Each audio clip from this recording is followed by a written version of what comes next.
starring Gene Hersholt as Christopher Ludwig in The Battle of the Ovens, an original radio play on the Cavalcade of America, sponsored by the DuPont Company, maker of better things for better living through chemistry.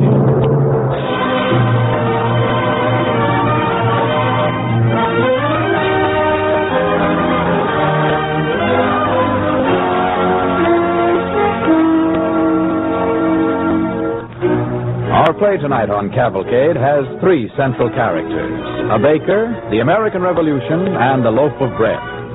The baker's name was Christopher Ludwig. He lived in Philadelphia. He was an elderly man, by no means famous. And yet he is not merely Christopher the baker, but a symbol of all the thousands who made our history and who have not been recognized in our history. Our play, written especially for this program by Arthur Miller, is called The Battle of the Ovens. The DuPont Company presents Gene Hersholt as Christopher Ludwig on the Cavalcade of America.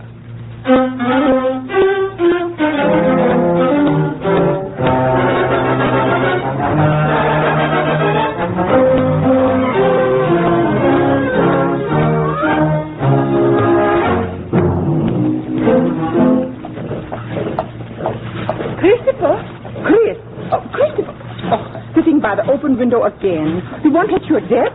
Come to bed. It is after midnight. I like to sit and watch the soldier boys marching off to war. Every night the same thing, and every morning you complain your back hurts. Come up to bed. Kate, it's such a bad year to be an old man. Listen. You hear? Marching. Young legs, young bodies marching. Young voices calling commands. Washington says he needs soldiers, and they rise and groan. Oh, look at me, baking rolls in Philadelphia with such great things happening. And what would be better for a man 61 years old than to bake rolls? To do instead of to watch. I feel like a stone in a river that's rushing over me.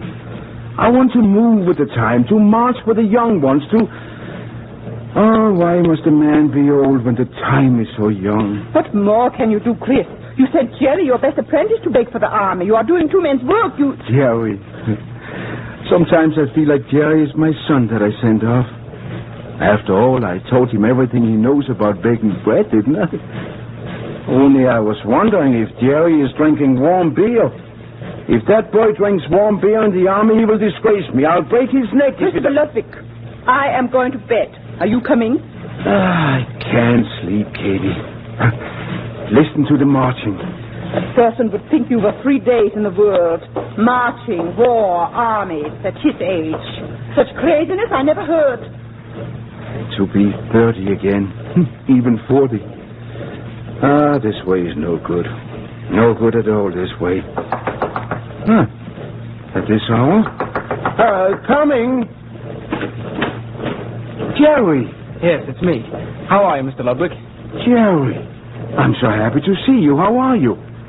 What are you doing back in Philadelphia? Mr. Ludwig, I've got a rare piece of business for you. Business for me? I thought you were in the army. Well, I am, but I must be back in camp before dawn. I have a wagon load of flour outside. I want to sell it. Cheap, mind you. I can make a good price, mind you. How did you come by a wagon load of flour? Easy. And legal as a shilling. The Congress allots a pound ration of flour per soldier, you know. The lads don't know how to make bread, so they give the flour to a comrade to bake. That's me. I'm baking for the company, and, Yes? Well, the way it works is that I give them back a pound loaf for their pound of flour. Naturally, bread needs water and salt and leavening, so that I always have some flour left over for myself. You mean you're stealing flour from the army? Where's the stealing in it? I can't put a pound of flour in a pound loaf of bread, can I? No, but you could make 2 loaves perhaps from the same pound. And I could break your neck, Jerry, too. Now, just a minute, Mr. Ludwig. All these weeks I sit watching the boys go off to the war, and I curse my bones for being so old. The only thing that brightens my life is that I know I taught a man how to bake an honest loaf of bread, and he's baking for the army. And now you come to sell me stolen flour. You common thief. Me and about 500 others. All the bakers are doing it in every regiment. You vandal. You are a disgrace to every honest baker in the world. Get out. But that flour belongs to me. Let go my ear. Take it back this minute. I'll have you. Don't go. Oh, I guess you're just the same old fool. You don't even know there's a war on. What's a war for except to make money?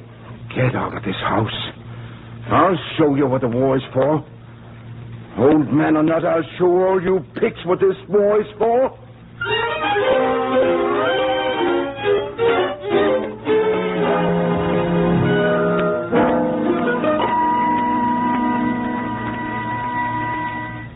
No, you will not write such a letter, Christopher Ludwig. I will not allow you to do it. Katie, please. I don't know how to write. Sit down and write the letter for me. I will do no such thing. What will become of us? You work all your life, you build up the biggest bakery in Philadelphia, and now you want to throw everything away. What will happen to our old age? Our old age will come soon enough without talking about it. Here, take the quill. It is not your place to be a soldier. How could you shoot a gun? Katie, dear, if I cannot fight with a gun, I can fight with my own weapons.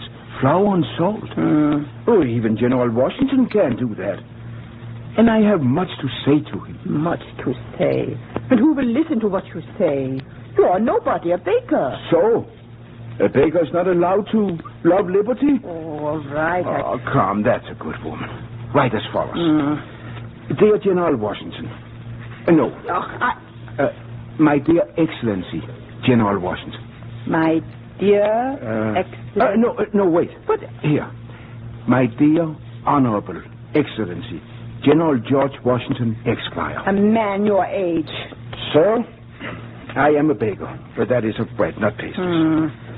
It is scandalous how these knaves are stealing flour from the soldier boys. Why is it your business? Oh, Katie, please go on and write. I know you are a busy man. If you would see me a moment, I could tell you what is going on in your army. That is in the way of bread. Bread, my dear General, is not to be frightened.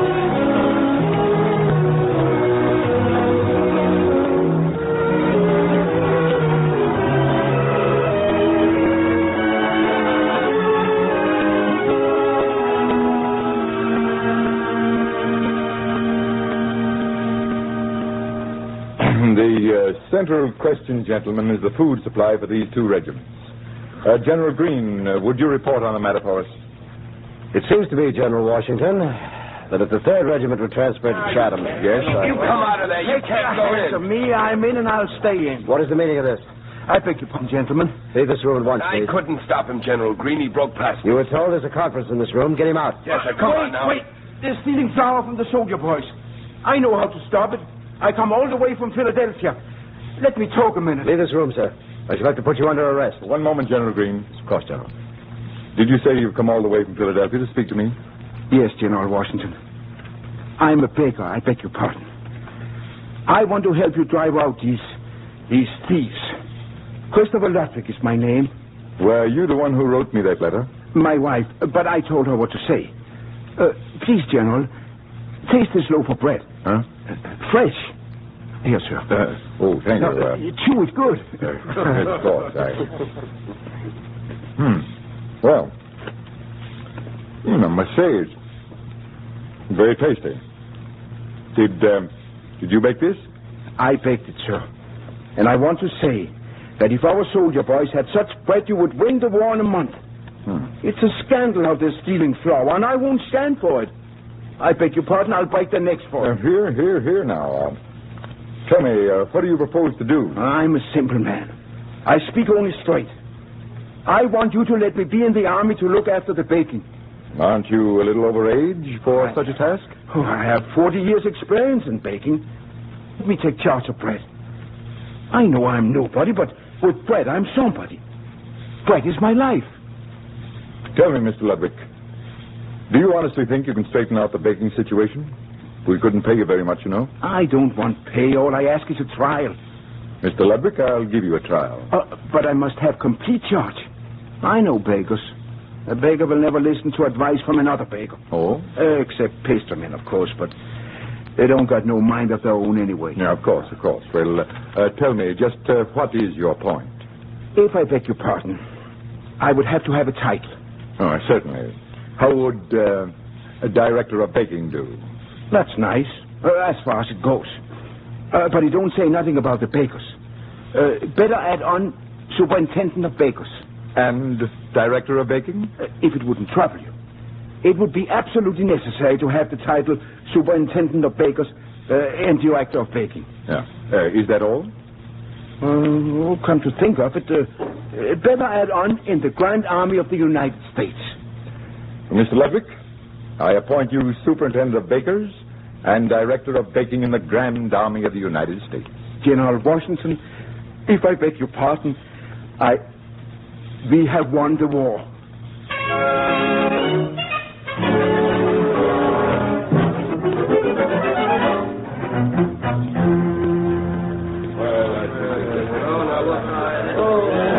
All right, boys, line up here behind the wagon. Mr. Wilson will hand you your bread ration. Hey, Ludwig, this ain't bread you're handing out, is it? It's bread. Eat, you're hungry. Yeah, but not this hungry. Well, this stuff is no better than mud. Look at it, it's leaking. What again? I'll hear no nonsense. Take your bread and go eat. Well, look at it. We can't march with bricks in our bellies. Certainly. What do you want? You don't give me no time to bake a decent loaf. You march, you stop, and quick you want bread. Well, it needs time to raise, and where's the oven? I'll go back to Philadelphia. Don't you tell me where to go. Shut up, you stupid. I'll bake my bread and you eat it, and don't tell me what to do. Attention! What's going on here?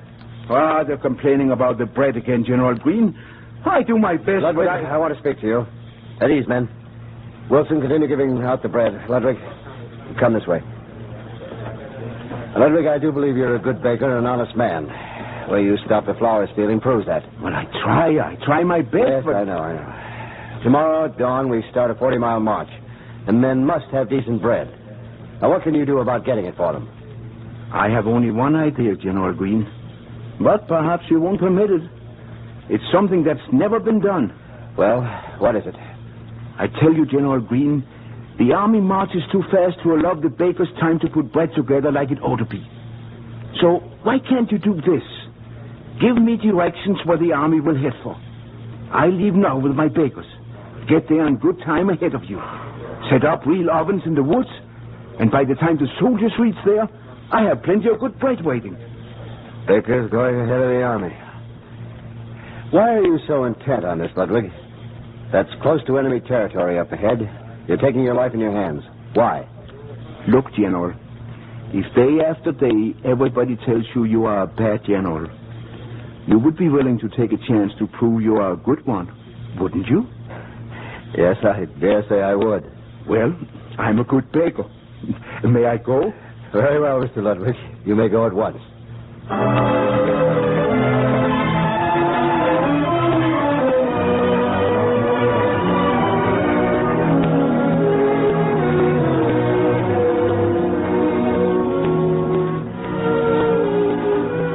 You are listening to an original radio play starring Gene Herschel on the Cavalcade of America, sponsored by the DuPont Company. As our play continues, we find Christopher and his crew of bakers far ahead of the American army, about to prepare the dough for a great quantity of bread. Unknown to them, an enemy patrol has been watching their activities for over an hour from a wood close by. All right, Malcolm. Give the signal. We pounce on them now. Are you men ready? I still don't understand this, sir. Don't these Americans realize they're giving away their line of march by sending these bakers ahead? Those bakers might be a decoy, you know. Best to question them anyway. At them now, Malcolm. As you say, sir.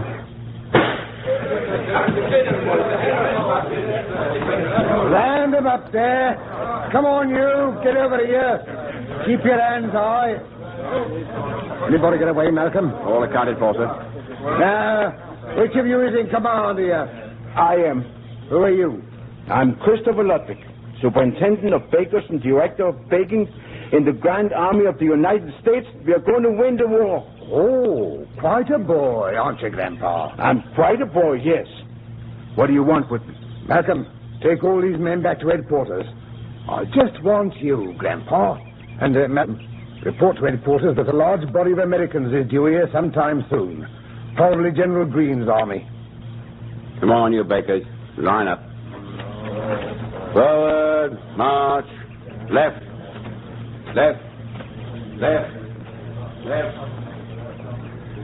Now, let's hear it, Grandpa. How many troops are coming this way? Well? Oh, come now. Save me the trouble of guessing from the amount of dough you've mixed. 80? 100? 200? 1,000. No, 2,000, I beg your pardon. Oh. Cannon? Plenty cannon. Quite a system you've gotten up, haven't you?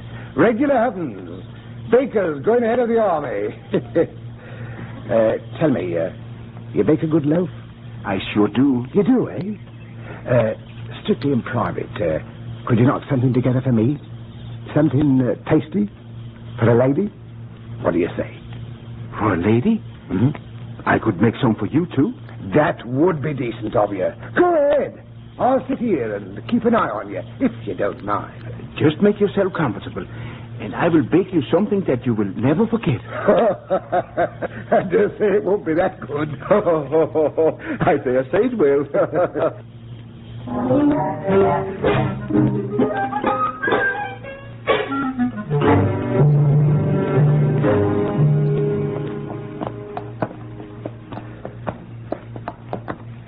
General? Yes? There's something white moving in trees, sir. Straight ahead, you see? Oh, yes. It's a man, I think. He's running, waving at us. Yes, sir. I think I recognize him. Oh, what? General Green. What are you doing here, Ludwig? Your ovens aren't supposed to be anywhere near this vicinity? They captured all the bakers. Don't go any further. They'll trap you. How did you escape? Well, I made a little dumpling for a gentleman and his lady. I guess it didn't agree with him. But you can't go that way now. They're waiting for you. Can't go that way. You've a great talent for taking command, Mr. Ludwig. Get into the ranks and never again let me hear General you. Green, I have a wonderful idea. I've had about enough of your ideas, Ludwig. I was thinking as I ran away. Why not send out bakers with enough flour to make 10,000 loaves and... Wait a moment. Yes, 10,000 loaves. Hey, make it 15,000 loaves. And not just a few bakers, but 40 bakers with me. 50. Take 50. General Green, if I beg your pardon, they are both smart fellows.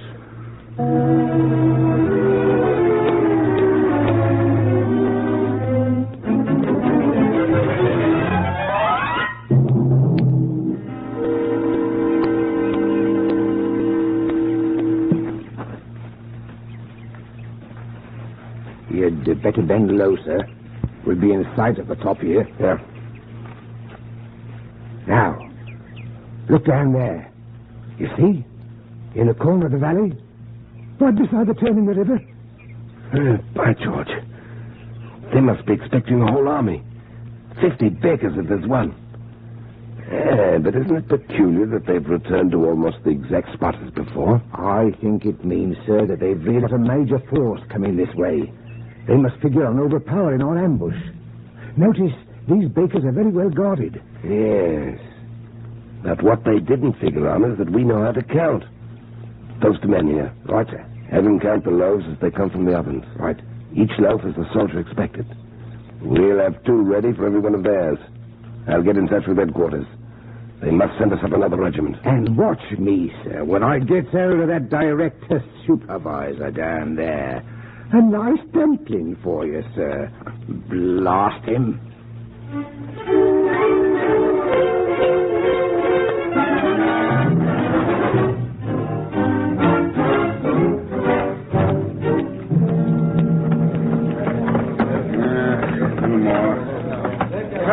Hurry, get a move on there, redhead. Come pull this tray out, Casey. Huh? Pull it out. I just put it in. That bread's not hardly warm. Out, I said, Casey. And be quick about it. You there. Your brother's been in long enough. If this ain't the craziest war I ever heard of. Taking bread out of an oven when it's still wet. Mr. Ludwig, nobody's going to eat this stuff. It's not being made for anybody to eat. Not to eat? What else is bread baked for? Strategy, Casey, strategy. Hey, look up there, Ludwig. Oh, what's the matter now? Up there on top of the hill. Enemy soldiers. Look, they've gone now. No, there's more looking down from the other side. They're all around us. Ludwig, I'm not going to get my head blown off. I'm getting out of here. Wait a minute, let me explain. We ain't interested in any more of your explanations, Ludwig. Listen to me, Casey. Dragging us out into the woods without any proper guard. And we're standing here like idiots, waiting to be picked off with the first blooming fool who's got an itchy shooting finger. Stop it, Casey. I'm going back to civilization. And bloody the man has tries to stop me. I'm a baker, not a walking target. Casey, you're winning the battle for Philadelphia. Don't go telling me what to... What's that you said I'm winning? Listen, all of you. I've just had a message from our patrols. The enemy are drawing off hundreds of troops to capture the American regiment they think are coming this way. Well, there is no American regiment coming this way. Our troops are heading south. We are tying up thousands of the enemy here. We are soldiers with spoons and ladles. We must run bacon as though our ovens were cannons and our bread loaves bullets.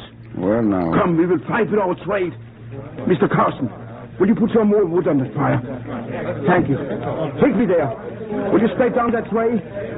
Now back to your work, gentlemen. All right. Get moving, you thickhead. Can't you hear the man?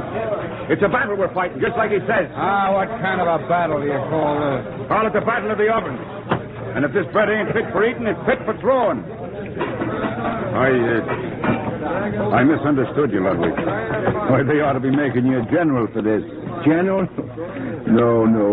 What would my customers in Philadelphia say? Who would have the nerve to come to a general and ask him for a dozen fresh rolls? No, not general. I got to make a living when I get home.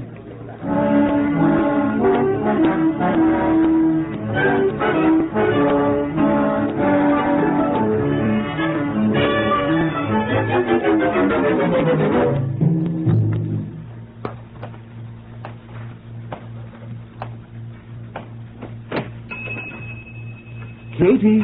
Christopher! Why are you sitting here in this shop all alone so late at night? Oh, Chris, you are home again. The war is over, Katie. Didn't you hear? Yes, I heard, but I didn't believe. Oh, Chris, I am so glad you have come back. The ovens are cold 3 months. The house is cold. Where are the men? They should be working now. I could not pay them. I kept sending you so much money there was nothing to pay with.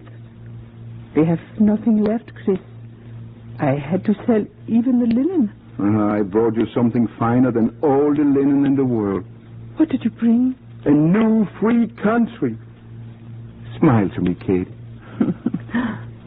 How is your rheumatism? Rheumatism? In a young country, there is no place for rheumatism. Don't you realize I've just come from talking to General Washington? Really? And you know what he told me? What? He says the bread I baked for him is the first bread he could eat that didn't catch in his teeth. Did he maybe say something about returning you the money you paid for the baker's wages in the army? No, but that doesn't matter. But he said to give his best wishes to you. To me? Give my best wishes to Mrs. Ludwig, he said. She is a very good woman to wait for you so long. Me? General Washington said that about me? You, Katie. Only you. Well, I always said, Chris, that your place was in the army. After all, it is not every man understands the bakery business like you. Did General Washington say you are a brave man, Chris? Oh, yes. He said you shall be proud of yourself, Yes, Katie. Come, what else did he say?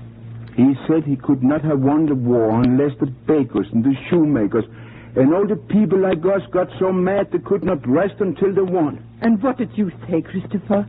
I told him. I said, General Washington, if I beg your pardon, you're perfectly right.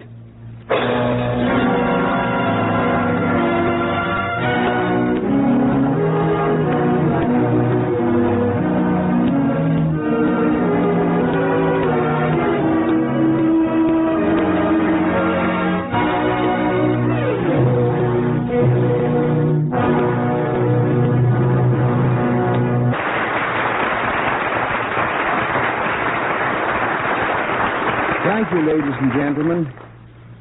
Speaking as an actor, it has been a pleasure to portray Christopher Ludwig on Cavalcade tonight. But more important, it has been a great satisfaction to me as an individual. Because to me, the humble baker Christopher Ludwig has innumerable counterparts in real life today. In my own native Denmark, among other places, where thousands of my fellow men are valiantly struggling to crush the evil of Nazism that holds them, I pray, only temporarily in its grasp. Thank you.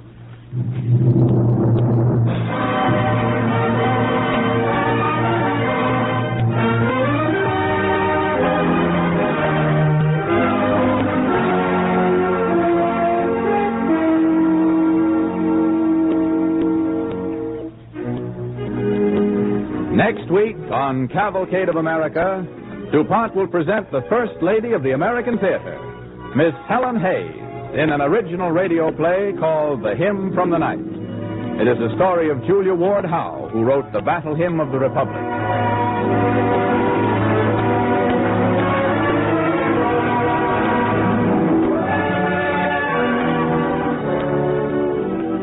Don't forget next week, Miss Helen Hayes in The Hymn from the Night. The orchestra and musical score on this program were under the personal direction of Don Voorhees. Jean Hirschholt, star of tonight's Cavalcade, also appears on the screen and the radio as Dr. Christian. This is Clayton Collier sending best wishes from the DuPont Company. This program came to you from New York. This is the National Broadcasting Company.